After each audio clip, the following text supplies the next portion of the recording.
नमस्कार, मैं कीर्ति और मैं आप सभी का स्वागत करती हूं आपके अपने चैनल भिवानी हलचल पर। तो आइए नजर डालते हैं आज की मुख्य खबरों पर। मुख्यमंत्री श्री मनोहर लाल के 2 अप्रैल से प्रस्तावित दौरा कार्यक्रम के दौरान होने वाले जनसंवाद के कार्यक्रम के लिए बीजेपी पार्टी के पदाधिकारियों, कार्यकर्ताओं और जिला प्रशासन ने विभिन्न जगहों का दौरा किया। वे ग्रामीण और शहरी क्षेत्र में दौरा कार्यक्रम के मद्देनजर अधिकारियों को जरूरी व्यवस्थाएं पूरा करने के निर्देश भी दिए। आपको बता दें कि मुख्यमंत्री श्री मनोहर लाल का जिला भिवानी में 2 अप्रैल से हल्का बवानीखेड़ा तो शाम भिवानी में दौरा प्रस्तावित है। अभी तक प्रस्तावित कार्यक्रम अनुसार मुख्यमंत्री गांव खरक, कलिंगा, चांग, भिवानी शहर, बवानीखेड़ा कस्बा, धनाना, तिगड़ाना, बलियाली, बापोड़ा, दिनोद, तोशाम, संडुआ व कैरू में जाएंगे। इस दौरान मुख्यमंत्री जनसंवाद कर ग्रामीणों की समस्या सुनेंगे और उनका मौके पर समाधान करेंगे। वहीं इस अवसर पर मुख्यमंत्री के कार्यक्रम को लेकर बीजेपी के जिला अध्यक्ष शंकर धूपड़, भिवानी के विधायक घनश्याम सर्राफ और भिवानी के पुलिस अधीक्षक अजीत सिंह शेखावत सहित अनेक बीजेपी के पदाधिकारियों ने मुख्यमंत्री के कार्यक्रम को लेकर दौरा किया। बीजेपी जिला अध्यक्ष शंकर धूपड़ ने बताया कि मुख्यमंत्री मनोहर लाल भिवानी के दौरे पर आ रहे हैं। इस दौरान मुख्यमंत्री भिवानी की विभिन्न विधानसभा के विभिन्न गांवों का दौरा करेंगे और जनता के बीच जाकर जनता की समस्याओं को सुनेंगे। इस दौरान मुख्यमंत्री जी 13-14 गांव में जाकर ग्रामीणों की समस्या सुनेंगे, सीधा जनता से संवाद करेंगे। वहीं पूर्व मंत्री विधायक घनश्याम सर्राफ ने कहा कि आज उन्होंने मुख्यमंत्री मनोहर लाल खट्टर के दौरे को लेकर उनके भिवानी शहर में होने वाले कार्यक्रम स्थलों का दौरा किया है और वहां की तैयारियों का जायजा लिया है। उन्होंने कहा कि मुख्यमंत्री मनोहर लाल जी भिवानी में 5 साल तक रह चुके हैं। उसी जड़ाव को देखते हुए उन्होंने भिवानी का दौरा करने का फैसला लिया है। आज हमने मुख्यमंत्री जी की यात्रा जो भिवानी में है उसको लेकर कई स्थानों पे दौरा किया, जिसमें हनुमान जोड़ी मंदिर, बाबा जहरगीर का मंदिर, डेरा और तो विक्रम सिंह जी का वो स्थान जहाँ पे जनसंवाद होना है उसमें जाके, और आखिरी खाने का जो समय है वो काटपालिया जी के निवास पे हमने किया है।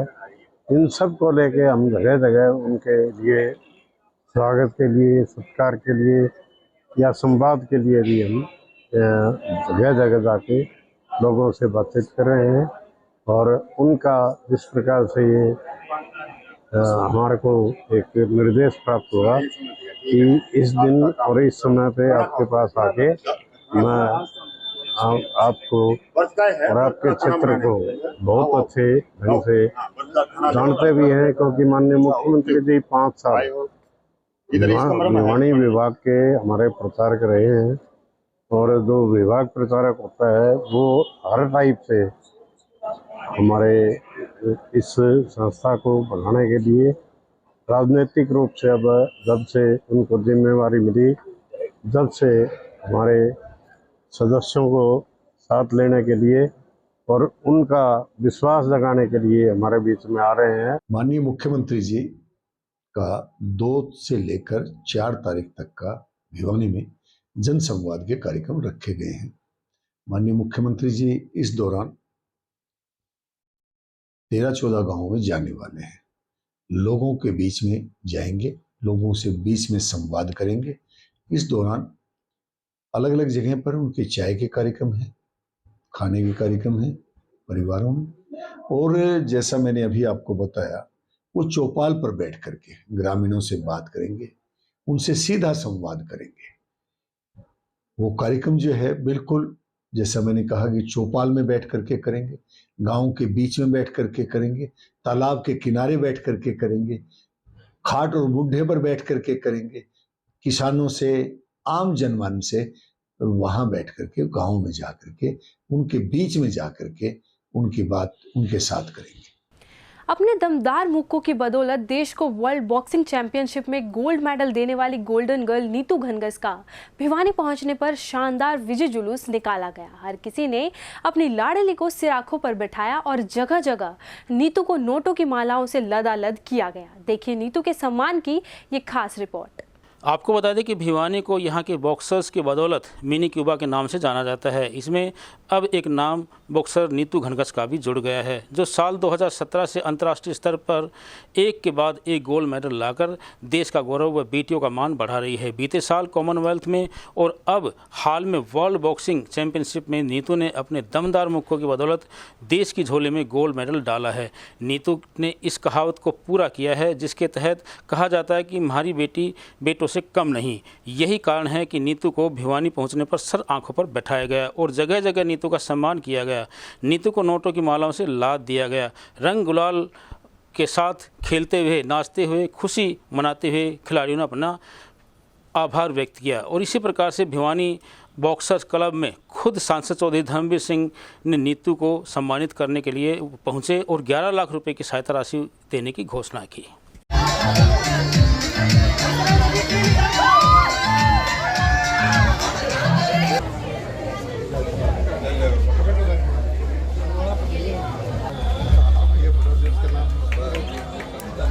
काफ़ी अच्छा लग रहा है। ये जो मेरा टारगेट था कि मुझे कॉमनवेल्थ के बाद एक चैम्पियनशिप, वर्ल्ड चैम्पियनशिप में चैम्पियन बनना है, तो वो मैंने टारगेट पूरा किया है अभी। और इसमें मेरे पूरे क्लब का ही मैं धन्यवाद करना चाहूँगी, बीबीसी भिवानी क्लब का, और जो मेरी भी ट्रेनिंग पार्टनर हैं सबका धन्यवाद करना चाहूँगी, मेरे कोचेज़ का जो इतना सपोर्ट किया और मैं यहाँ तक पहुँच पाई। ये जो मेडल मिला हुआ, पहले का मेडल मिला था, तो श्रेय किसे देंगे, माता पिता को, कोच को, किसको देंगे? इसमें मेरे सबसे पहले तो मेरे पेरेंट्स का बहुत ज़्यादा सपोर्ट रहा है। उन्होंने हर एक जो भी दिक्कतें आई हैं उन्होंने उनसे निकल कर मुझे यहाँ तक पहुँचाया है, पूरा ध्यान रखा है। और मेरे गुरु हैं जगदीश सिंह का, उनका भी बहुत बहुत धन्यवाद करना चाहूँगी कि मुझे इस काबिल बनाया है कि मैं ये जीत हासिल कर सकूँ। तो क्या मानती है हरियाणा सरकार की जो खेल पॉलिसी है वो कैसी है, खिलाड़ियों और खेल के लिए कितना योगदान उसमें होता है या कोई कमी है? नहीं, अभी जैसे हमारे सीएम सर ने अभी मुझे इनवाइट किया था, जैसे ही मेरी वर्ल्ड चैम्पियनशिप ख़त्म हुई थी तो उन्होंने वहाँ पे बुलाया था मुझे और सम्मानित किया था। और साथ में जो हमारी प्राइज़ मनी होती है उन्होंने तभी उसी दिन ही हमें दे दी थी और जॉब का ऑफ़र भी दिया था, तो इससे और काफ़ी प्लेयर्स को भी प्रोत्साहन मिलेगा। तो अब अगला टारगेट क्या रहेगा? अभी हमारे एशियन गेम्स होंगे, उसमें क्वालिफिकेशन होगा ओलंपिक्स के लिए, तो मैं उसी की तैयारी करूँगी। देखो, नीतू हुई नहीं, नीतू के साथ साथ मैं तो बहुत बधाई देता हूँ इस जगदीश जी को भी, कमल जी को भी, जिस एकेडमी के माध्यम से और पिछले बहुत सालों से हमारे सैकड़ों प्लेयर न केवल बॉक्सिंग में बल्कि इन्हीं की वजह से अलग अलग के भी मेडल हमने ओलंपिक, एशियाड, कॉमनवेल्थ, एशियन सब जगह आए हैं। और मैं पूरी उम्मीद करता हूं कि आने वाला भविष्य में भी इस भिवानी के बच्चे, क्योंकि हरियाणा प्रदेश में जिस प्रकार से खिलाड़ी एक नई पौध पैदा हो रही है और उसी का नतीजा है कि सारे देश में जितने मेडल आते हैं खेलों में उसमें हरियाणा 1/3 से ज़्यादा है। और हरियाणा में भी भिवानी और इस बॉक्सिंग के माध्यम से हमारा नाम न केवल हिंदुस्तान में बल्कि दुनिया भर में चमका है, इसलिए बहुत बहुत बधाई। सलमान जी जब पदक लेकर आते तब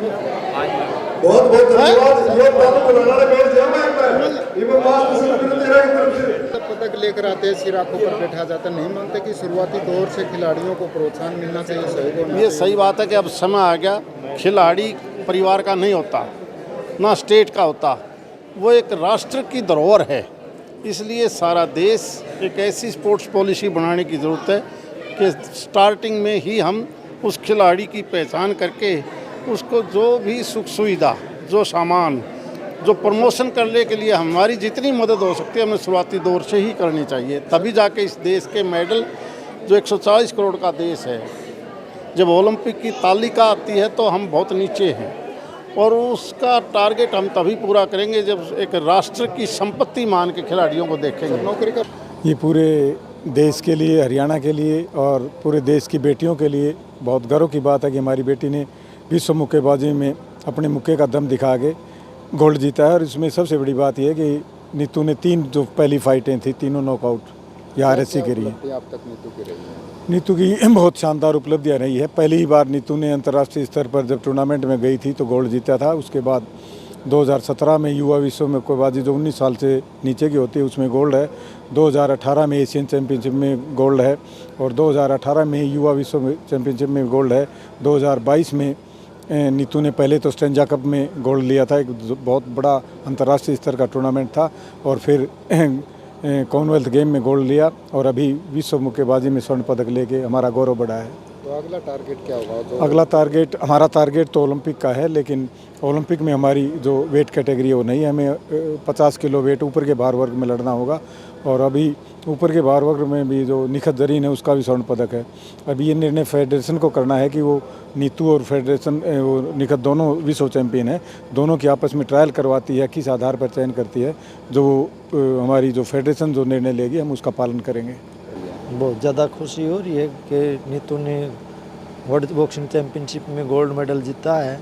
ये गोल्ड मेडल हरियाणा का पहला गोल्ड मेडल है। आज तक वर्ल्ड बॉक्सिंग चैम्पियनशिप में किसी का गोल्ड नहीं था, जो नीतू ने पहला गोल्ड मेडल नीतू ने दिया है। तो क्या उम्मीदें थी आपको बेटी गोल्ड लेकर आएगी? हाँ, बहुत ज़्यादा उम्मीद थी। नीतू ने मेहनत इतनी कर रखी थी कि नीतू गोल्ड ही लेके आएगी। कॉमनवेल्थ में भी अभी गोल्ड मेडल लेके आई थी नीतू, तो हमें पता था कि नीतू ज़रूर गोल्ड लेके आएगी। तो आगे क्या टारगेट रहेगा? लगता है ओलंपिक जीत पाएगी जो सब? हाँ, नीतू यही कहती है कि नीतू के मेरा ये टारगेट नहीं है, मेरा टारगेट ओलंपिक गोल्ड है, वो पूरा करके मैं दम लूँगा, इससे पहले मैं रुकने वाली नहीं।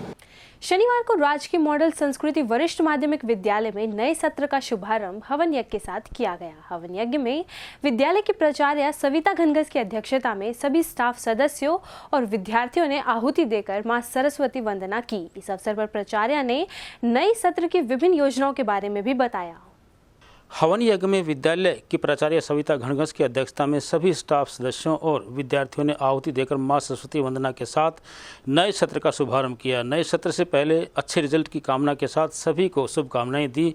वो नए सत्र में विभिन्न योजनाओं के बारे में अवगत करवाया गया। प्राचार्य के विशेष आमंत्रण पर प्राचार्य पवन कुमार शास्त्री जी ने हवन कार्यक्रम में पूर्ण सहयोग दिया। प्राचार्य सविता घनघस ने कहा कि किसी भी कार्य के शुभारंभ करने से पहले हवन अवश्य करना चाहिए। इससे हमारे अंदर सकारात्मक ऊर्जा का संचार होता है और वातावरण भी शुद्ध होता है।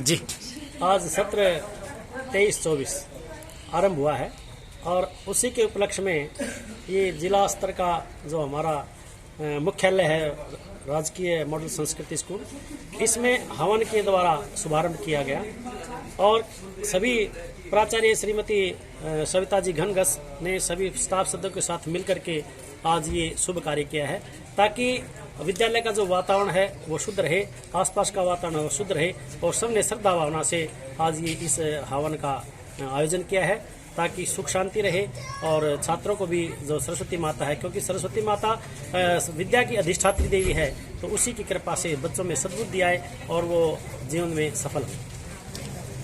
आज नए सत्र के शुभारंभ में हमारे विद्यालय में हवन करवाया गया और जिससे कि वातावरण तो शुद्ध होता ही है और विद्यालय के नए सेशन के लिए बच्चों के लिए और पूरे स्टाफ सदस्यों के लिए कि हमारे नए सत्र में और अच्छे तरीके से और पूरे से हम काम करें, इसके लिए हवन स्कूल में करवाया गया।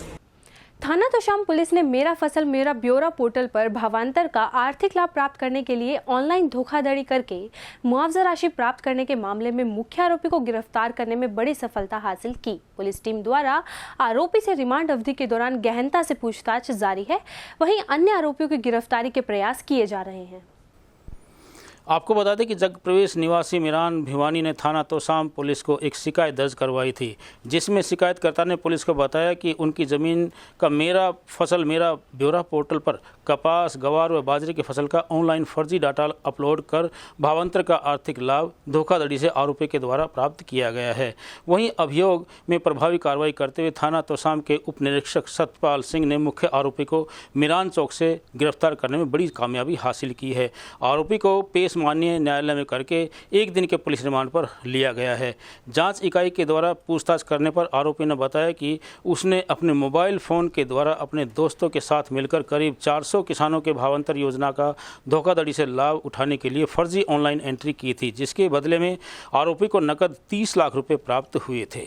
पिछले कुछ समय से हमारे पुलिस अधीक्षक महोदय के सामने क्षेत्र के किसानों द्वारा शिकायत दी गई थी कि उनकी जमीन पर किसी अन्य व्यक्ति ने रजिस्ट्रेशन करके भावांतर भरपाई योजना का लाभ लिया है। और भावांतर भरपाई योजना जो सरकार द्वारा एक किसानों के खाते में डायरेक्ट किसानों के खाते में भावांतर भरपाई योजना के रुपए डाले जाते हैं, वो किसी अन्य व्यक्ति ने हड़प लिए हैं, जिसके संबंध में हमारे पुलिस अधीक्षक महोदय ने अलग अलग पुलिस स्टेशन से प्राप्त शिकायतों का अध्ययन किया और उनमें FIR दर्ज करवाई। FIR दर्ज करा के हमारे पुलिस अधीक्षक महोदय द्वारा इसमें SIT का गठन किया गया और SIT का गठन करके लोहारू थाना में गांव पहाड़ी से संबंधित एक FIR दर्ज कराई गई, बहल थाना में गांव चैडकला से संबंधित एक FIR दर्ज कराई गई, शिवानी थाना में गांव दरियापुर से संबंधित एक FIR दर्ज कराई गई व 3 FIR तोशाम थाना में मिरान, सरल और झुल्ली गाँव से संबंधित FIR दर्ज।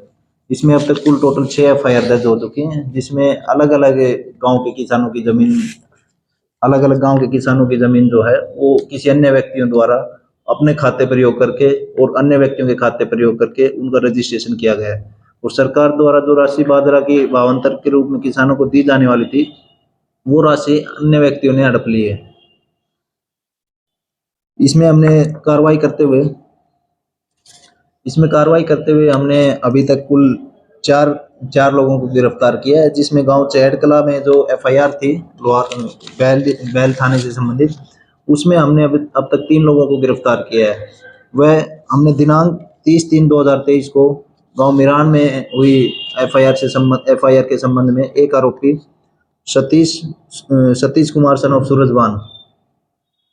सतीश कुमार पुत्र सूरजबान को हमने 30/3/2023 को हमने गांव मिरान के किसानों के द्वारा दर्ज कराई गई FIR के संबंध में सतीश सन ऑफ सूरजबान निवासी दरियापुर को हमने गिरफ्तार किया और गिरफ्तार करके उसको हमने 1 दिन के पुलिस रिमांड पे लिया गया।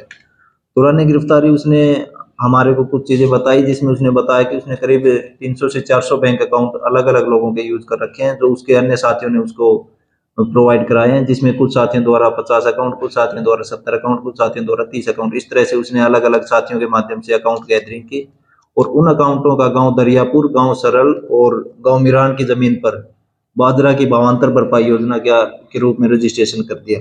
रजिस्ट्रेशन के बाद जब सरकार द्वारा उन खातों में पैसे डाले गए, तो वो पैसे उसने अपने अन्य साथियों के साथ मिलकर उनसे कैश में हासिल कर लिए और उन किसानों को, जिस किसान को एक भावांतर का योजना का लाभ मिलना था, उन किसानों को उस योजना का कोई लाभ नहीं मिला। शनिवार को स्थानीय नया बाजार स्थित श्रीमती उत्मीबाई आर्य कन्या वरिष्ठ माध्यमिक विद्यालय में हवन के साथ नए सत्र का शुभारंभ किया गया। हवन में सैकड़ों लोगों ने एक साथ आहुति दी व यजमान की भूमिका विद्यालय प्रबंधन कारिणी समिति के सचिव CP चावला व उनकी धर्मपत्नी निर्मल चावला ने निभाई। इस पवित्र अनुष्ठान में नए सत्र में प्रवेश लेने वाले विद्यार्थियों एवं उनके अभिभावकों को आमंत्रित किया गया। विद्यार्थियों एवं अभिभावकों का तिलक लगाकर भव्य स्वागत किया गया। साथ ही छात्र छात्राओं को स्कूल ड्रेस व बैग भी वितरित किए गए। हवन में सैकड़ों लोगों ने एक साथ आहुति दी। यजमान की भूमिका विद्यालय प्रबंधन कारिणी सदस्य के सचिव CP चावला व उनकी धर्मपत्नी निर्मल चावला ने निभाई। विद्यालय प्राचार्य अनीता बासोतिया ने बताया कि इस प्रकार के धार्मिक अनुष्ठान करने से छात्रों में संस्कार उत्पन्न होते हैं। विद्यालय प्रबंधन कारिणी समिति की अध्यक्षा आशा अवस्थी व डॉक्टर शैलेश गिरधर ने भी छात्राओं के उज्जवल भविष्य की कामना करते हुए शुभकामनाएं दी। ये नया सत्र शुरू हो रहा है बच्चों का, तो मैं एज ए सेक्रेटरी बच्चों को, टीचर्स को, प्रिंसिपल को इस नए सत्र के लिए शुभकामनाएं देता हूं अपनी, ताकि सत्र जो है अच्छा चले, शुभ चले, पढ़ाई अच्छी हो, बच्चों को शिक्षा मिले, संस्कार मिले, जो कि हमारा प्राइम धैर्य है कि बच्चों को मिलना चाहिए आज के दिन, तो वो संस्कार भी हम देंगे स्कूल में, बच्चों को पढ़ाई भी की जाएगी और उनको खेल खेल में सब कुछ पढ़ाया भी जाएगा हर एक चीज़। आज सर मुझे एज ए गेस्ट बुलाया गया यहाँ पर। मैं निर्मल चावला हूँ। मैं भी बच्चों के संपर्क में रही हूँ 25 साल तक, प्रिंसिपल रही हूँ 10 साल तक। इतना अच्छा लगा आज प्रवेश करके यहाँ पे। सुबह से ही मन बड़ा प्रफुल्लित था कि आज उत्तमी बाई स्कूल में जाना है और बच्चों से मिलना है। इस स्कूल का विकास, प्रगति, बच्चों के रिजल्ट देखकर बहुत ज़्यादा खुशी हुई और मैं मंगल कामना करती हूँ हमेशा के लिए कि ये स्कूल इस तरह से प्रगति करता रहे और आगे बढ़ता रहे और पढ़ाई में भी अपना स्थान लेते रहे। आज विद्यालय में नए सत्र का आरंभ हो रहा है और ये हमारे संस्कार है, हिंदू सनातन परंपरा है कि हम शुभ कार्य हवन पूजन के साथ करते हैं। आज सत्र के आरंभ होने के उपलक्ष्य में तो हवन था ही, जो बच्चे पहली बार विद्यालय आ रहे हैं उनका विद्यारंभ संस्कार भी हमने किया है। पेरेंट्स का, बच्चों का उत्साह हम में एक नया जोश भर रहा है। मैं आप सबको बताना चाहती हूँ कि उत्तमी बाई आर्य कन्या वरिष्ठ विद्यालय भिवानी में अपनी तरह का एक अलग विद्यालय है। इसकी परिकल्पना उस वक्त की गई थी सन 1956 में, जब नारी शिक्षा का कहीं कोई बोलबाला नहीं था। और इतने वर्षों के बाद भी आज तक ये विद्यालय छात्राओं में वही संस्कार पोषित करने का प्रयास करता है। स्थानीय सेक्टर 13 स्थित पार्क में शनिवार को the Bhiwani resident welfare association के आपातकालीन बैठक का आयोजन किया गया। बैठक की अध्यक्षता एसोसिएशन के प्रधान आजीवन उपलब्धि पुरस्कार प्राप्त रामकिशन शर्मा ने की। बैठक में सेक्टर 13 की बदहाल स्थिति से मुख्यमंत्री को अवगत करवाने पर चर्चा हुई तथा पदाधिकारियों ने भी अपने अपने सुझाव बैठक के माध्यम से रखे। इस बारे में रामकिशन शर्मा ने कहा कि 31 मार्च को केवल 2-3 इंच बरसात से ही सेक्टर की स्थिति बद से बदतर हो गई, क्योंकि सेक्टर 13 में बरसाती पानी निकासी का कोई समुचित प्रबंध नहीं है तथा बारिश का पानी लोगों के घरों तक पहुंच गया। यही नहीं, बरसाती पानी खड़ा होने से पार्कों की दशा भी काफ़ी दयनीय हो चुकी है तथा रोपित किए गए पौधे नष्ट हो रहे हैं। उन्होंने बताया कि पार्क नंबर 3 में 3553 मकान की दीवार पार्क से लगती है, जहां पर दीवार में पानी रुका हुआ है तथा सीलन की वजह से मकान के गिरने का भय बना हुआ है। इसलिए सेक्टर 13 से बरसाती पानी की निकासी के समुचित प्रबंध किए जाएं। वहीं रामकिशन शर्मा ने कहा कि पिछले करीबन 6 वर्षों से सेक्टरवासी अपनी जमा पूंजी लेने के लिए दर दर भटक रहे हैं, जबकि न्यायालय द्वारा अनाउंसमेंट की राशि सेक्टरवासियों को दिए जाने के आदेश दिए जा चुके हैं। इसके बाद भी कोई कार्रवाई नहीं हुई है। इसके अलावा यह मामला कष्ट निवारण समिति में भी विचाराधीन है। हरियाणा सरकार द्वारा गेहूं की खरीद 1 अप्रैल से शुरू करने के आदेश जारी करने के बावजूद भी मंडियों में गेहूं की फसल नहीं पहुंची है। वहीं इस बारे में कुछ किसानों का कहना है कि सरसों की फसल को बेचकर फिर गेहूं की फसल मंडी में लाई जाएगी। आपको बता दें कि किसान की फसल का समर्थन मूल्य पर खरीद के 1 अप्रैल से गेहूं की फसल के आदेश जारी किए हैं, लेकिन अभी तक मंडियों में गेहूं की फसल नहीं है। किसान को फ़ायदा मिलेगा। किसानों की गेहूं की फसल अपने आप निकालने के बाद कभी भी सरकारी मंडी में समर्थन मूल्य पर अपनी फसल को वो बेच सकता है। इससे औने पौने दामों से फसल को बेचने से किसान को बचत होगी। वहीं बरसात के मौसम को देखते हुए गेहूं किसानों द्वारा मंडी में लेट लाई जाएगी, क्योंकि अभी तक सरकारी खरीद सरसों को लेकर ही व्यस्त नज़र आ रही है। वहीं किसान भी गेहूं की फसल को समय से खरीद शुरू करने पर हरियाणा सरकार द्वारा उसका धन्यवाद करता नजर आया।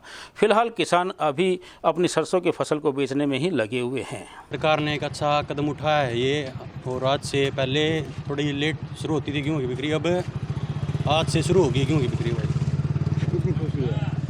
बहुत ज़्यादा खुशी है, और ज़मींदार के गेहूँ भी आते ही बिक रहे हैं। बहुत अच्छा लग रहा है देखकर। गेहूँ आगे तो बढ़िया है, परचेज 2125 रुपये का ज़मींदार को फायदा होगा और टाइम पर बिकेगी। बिकने तो बचाओगे, तिरपाल है, सारी सुविधा है मंडी में। भाव नीचा है, किसान के खर्चा बहुत पड़ता है, किसान बेचेगा ही नहीं, आपको पैसों को डाले। वैसे तक कुछ भी नहीं है, सब जगह कूड़ा करकट, पानी 1 इंची बारिश हो जाए, 2 आंगल बारिश हो जाए, सारा पानी पानी हो जाए। मेरा नाम राजकुमार है, गांव गौरीपुर है। तो कल परसों सरसम निकलवाई थी और सरसम ऑनलाइन भी करवा रखी है। फिर आड़ मंडी में आए, गेट पास कटवाने ला के तो फ़ोन नंबर दे दिया। फ़ोन नंबर तो सही बोल रहा है, आधार नंबर मांगा, आधार नंबर इनवैलिड दिखा दे है और गेट पास नहीं कट रहा। इब सरसम ये बोल रहा है, इब सरसम नहीं कर पाओगी तेरी। मैं ग्रामवासी देवसर से हूँ और मैं गवर्नमेंट से ये कहना चाहता हूँ कि अगर क्या नाम है जो भी फसल है ज़मींदार की वो आड़ती के थ्रू जाए तो वो ज़मींदार लेकर के आ जाए। गवर्नमेंट का रेट है वो उस रेट के ऊपर ताकि हमारी बिक जाए। अभी क्या है कि अगर हम गवर्नमेंट का ना टाइम से अभी ली नहीं है और हमारे जो आड़ती हैं फिर औने पौने दानों के अंदर दामों के अंदर हमारी फसल को लेते हैं। इसलिए हमारी रिक्वेस्ट है कि ये क्या नाम है आड़ती के थ्रू ज़मींदार की जो फसल है वो बिकनी चाहिए ताकि है ना वो टाइम से उसकी फसल बिक जाए, उसको उस फसल का सही दाम मिल जाए। 1 तारीख तो जी गेहूँ की लामणी को नहीं हुई से गेहूँ कितने गए सरकार तो तावड़ मचाओ से जमींदार भी अलिया ने गवर्नमेंट ले सके गेहूँ ने और ये अली शर्ष में हो रही से मुख्तर ने देखने से 20-22 पाओ से गवर्नमेंट की मुख्तर से जी 7-6 और ये सारा सौदा बीज गया। ये भी राम अपना बस का नहीं हो, गवर्नमेंट का बस का नहीं। गवर्नमेंट तो चाहो से सिस्टम खरीदना बात तेज हो जाए जमींदारों के लिए फ़ायदे के लिए, फिर बने तो कोई नहीं। ये बात तो गवर्नमेंट या डुट्टी डाटी बता देती भावना गाल देंगे ना, जिस तरह बाजरे गाले थे तो गवर्नमेंट भी सुखी, जमींदार भी सुखी, लाला जी भी सुखी। ये बात सही तो यो से इनका गाल दे खाते हम रपी गवर्नमेंट अपना आराम तो ये जमींदार कितने बेचो कितने रखो। ये जमींदार भी दुखी, किसान भी दुखी, आड़ती भी दुखी। भिवानी खेड़ा सब यार्ड परचेज सेंटर चांग है, दमाना है और बंडा है। हरियाणा सरकार द्वारा 2125 रुपये सरकारी खरीद का रेट है। बाकी जो सुविधाएं हैं बिजली पानी वो सभी वो पूरी कर ली गई हैं। खरीद की तैयारी बिल्कुल पूरी है। जैसे ही हैफेड और इसकी खरीद है अपना फूड सप्लाई की। सर जो बरसात का मौसम देखा जाए तो सर किस प्रकार की व्यवस्था रहेगी बरसात को देखते हुए मार्केट कमेटी द्वारा किसान? मार्केट कमेटी के पास पर्सनल भी कुछ तिरपाल हैं वो आड़तियों को दे दिए गए हैं और सभी आड़तियों को भी निर्देश दिए हैं कि सभी के पास तिरपाल क्रेट होनी चाहिए और लगभग सभी के पास है। किसी के पास अगर नहीं है तो देख लेंगे, वो हो जाएगा। मेरी फसल मेरा ब्यूरो में रजिस्ट्रेशन होना चाहिए। उसके बाद ये हमारे गेट पे कैमरे लगे हुए हैं, यहाँ गेट पास कटेगा के बाद ही जाएगा अंदर माल। कोई दिक्कत नहीं आने देंगे किसानों। बवानीखेड़ा के अनाज मंडी में सरसों की खरीद नहीं होने से किसान काफी परेशान नजर आ रहे हैं। सरकार के वादों की बात करें तो 15 मार्च से हर मंडी में सरसों की खरीद शुरू होनी थी, लेकिन बवानीखेड़ा में सरकारी खरीद तो छोड़ो प्राइवेट खरीद भी नहीं हो पाई। यह कहना था बवानीखेड़ा के किसानों का। इस बारे में किसानों ने बताया कि वे सरसों मंडी में लेकर आए हैं परंतु कोई भी सरकारी खरीद नहीं हो पाई है। सरसों की खरीद को लेकर सरकार के बहुत से दावे हैं परंतु हैफेड द्वारा अभी तक खरीद नहीं की जा रही है। हैफेड ने कंडीशन लगा रखे कि 8% से कम नमी वाली सरसों ही खरीदने तथा प्रति क्विंटल 38 किलोग्राम तेल निकलेगा उसी सरसों को हैफेड खरीदेगी। पिछले दिनों में बारिश के बाद सरसों की फसल में नमी आ गई है। गौरतलब है कि सरकार के दावों के बावजूद भी फिलहाल बवानीखेड़ा अनाज मंडी में न्यूनतम समर्थन मूल्य पर सरसों की खरीद नहीं हो पा रही है। सरकार ने ये उठा था 15 दिन पहले सरसों की खरीद पहले हम शुरू करांगे, उसे लेकर किसानों ने जमींदारों ने अपने पहले फसल निकालनी शुरू कर दी। फसल पक के पूरी तरह से अच्छी तरह तैयार होकर हम मंडी में ले आए। यहाँ ले आने के बाद में निराशा हाथ लगी, ऊपर तक भगवान की मार, भगवान भी बरसने लग गया। पहले सरकार ने एक लागू करी थी इनके ऊपर भाई एक डी बना दी थी भाई 8% तो इसके अंदर नमी होनी चाहिए और 39-40% इसमें तेल की मात्रा होनी चाहिए। किसान ले आए अच्छी तरह से बढ़िया पका के, कोई नमी नहीं थी चला के, लेकिन सरकार भाई अपना आज तक एक दाना भी नहीं खरीदा है। हम तो बैठे हैं अपना ट्राली लेके आ रहे हैं, ये फसल देख लो तारा आगे पड़ा है, बारिश में पानी देखो मंडी में पानी भी पड़ा है, इसमें बढ़ गई नमी की मात्रा। इब हमारा बैठे जहाँ ना तो सरकार का कोई किसी प्रकार का कोई आया भाई 8% की जगह 10%, 12%, 15% पे हम खरीदांगे। ऊपर तक कृषि मंत्री हमारे चौधरी JP दलाल नु को अच्छा सरसों का एक दाना हम खरीदांगे भाई। आज तक तो बवानीखेड़ा में तो एक दाना भी किसी ने खरीदा नहीं है। दोनों मार पड़ गई, ऊपर तोड़े ही पड़ गई, खेता में खराब हो रही है, पूरा खराब होने लग रही है मंडी में। सरकार ले रही नहीं, 1 हफ्ता हो गया। मुक्तसर तो कौन था, 7-8 थी मुक्तसर तो। अब बारिश होगी तो मॉइस्चर भी बढ़ गया, कुछ हौसला बढ़ गई हो। दिक्कत ये आ रही है, कदे तू कदे एक आदमी खरीदेगा, कदे नो कदे तीन सारी मंडी खरीदेगी। इनका रोड़ा है समझ को नहीं रहा। 29 ने टोकन काट दिया, खरीद शुरू करी है कोनी। ये 8 मॉइस्चर की ट्राली मेरी भीतर बड़ी, 20 मॉइस्चर है, इसका जिम्मेवार कौन होगा? मैं सो के टाइम पास करूँ रात में, बताओ नाड़ छोड़ जाऊँ तो वो नहीं समाधान कोई। शनिवार को भिवानी में इंडियन नेशनल लोकदल के कार्यालय पर भिवानी जिले की एक विशेष बैठक का आयोजन किया गया, जिसमें इनेलो की परिवर्तन यात्रा को लेकर रूपरेखा तैयार की गई। बैठक में पार्टी के सब पदाधिकारी व कार्यकर्ता मौजूद रहे। भिवानी में इंडियन नेशनल लोकदल पार्टी के कार्यालय पर आज भिवानी जिले की बैठक का आयोजन किया गया। इस बैठक में पार्टी के जिला अध्यक्ष, पार्टी के प्रदेश महासचिव, विभिन्न ब्लॉक के अध्यक्ष सहित अनेक कार्यकर्ता मौजूद रहे और पार्टी के महासचिव अभय चौटाला के द्वारा निकाली जा रही परिवर्तन यात्रा को लेकर चर्चा की गई और पार्टी के रूट मैप पर चर्चा की गई। गौरतलब है कि अभय चौटाला परिवर्तन यात्रा निकाल रहे हैं, जिसमें भिवानी में यह यात्रा 8 मई को पहुंचेगी।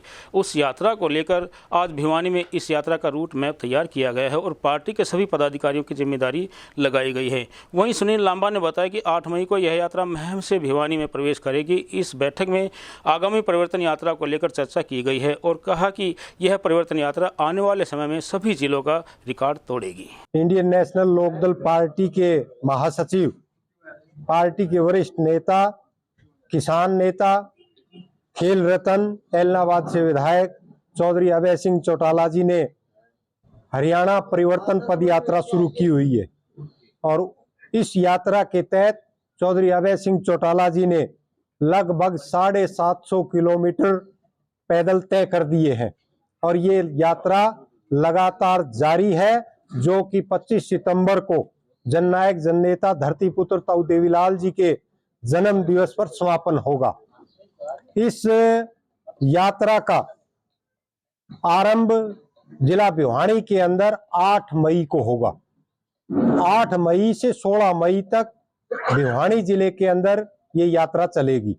उसी यात्रा की तैयारी के संबंध में आज हमने हल्का बुआनी खेड़ा और हल्का भिवानी की मीटिंग यहाँ भिवानी बुलाई हुई है और इन 2 हलकों के पदाधिकारी और कार्यकर्ता मीटिंग में आए हैं। हमारी जैसे परिवर्तन पदयात्रा आगामी आने वाली 8 मई को हमारे महम से चांग की तरफ से हमारे भिवानी जिले में एंटर करेगी और जिस तरह से आज मीटिंग में सभी ने बैठ के विचार विमर्श किया और जिस तरह से जोश और खरोश था, ये यात्रा एक ऐतिहासिक यात्रा और सभी जिलों के से भिवानी जिला हमारे रिकॉर्ड तोड़ने का काम करेगा। ये हमारे लिए बड़ी सौभाग्य की बात है और आज हर व्यक्ति और हर इंसान समझता है कि कौन अगर इस हरियाणा प्रदेश के हकों के लिए लड़ाई लड़ सकता है, उनका हक दिलवा सकता है, तो वो आदरणीय अभय सिंह जी चौटाला हैं। चाहे वो किसानों के आंदोलन के रूप में उन्होंने अहम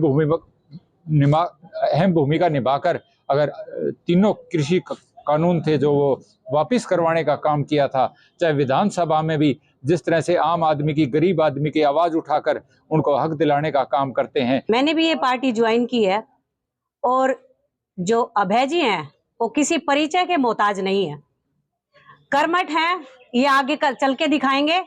ठीक है, थोड़ा सा गिरे हैं लेकिन अब दौड़ के भी दिखाएंगे। खबरों का सिलसिला यूं ही जारी रहेगा। मुझे और भिवानी हलचल की टीम को दीजिए इजाजत और बने रहिए आपके अपने चैनल भिवानी हलचल के साथ।